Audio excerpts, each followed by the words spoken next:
So since October 7th, I can tell you that many associations in Israel shifted how they support Israeli communities around Israel that were impacted by the October 7th attacks. I think that mainly because it's an engagement and enrichment project, it shifted the way the conversations are held.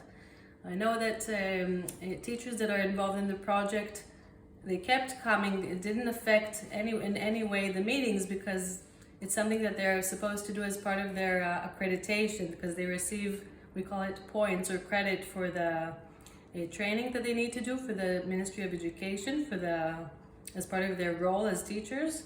So it's a training that they are supposed to do anyway. So it didn't affect any of the meetings, and the meetings kept going on. But I'm sure I wasn't myself involved in the meetings or the tours that they held, but I'm sure that it shifted the conversation in terms of the tension since October 7th. I can tell you that still some of the tours involved visits to teachers' houses, also in Eastern Jerusalem and also in Jaffa. And I know that the connections were good and there were no tension between the teachers.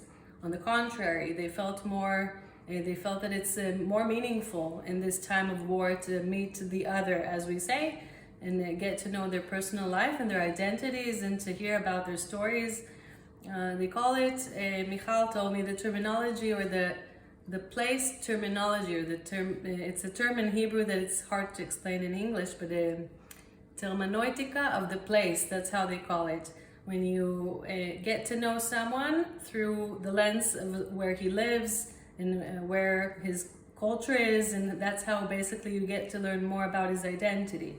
So that's the emphasis of the project, to get to encourage the relationships between the teachers and bond them together. And basically the teachers themselves, they plan these tours and the visits. So we give them the opportunity to shape it as they see fit.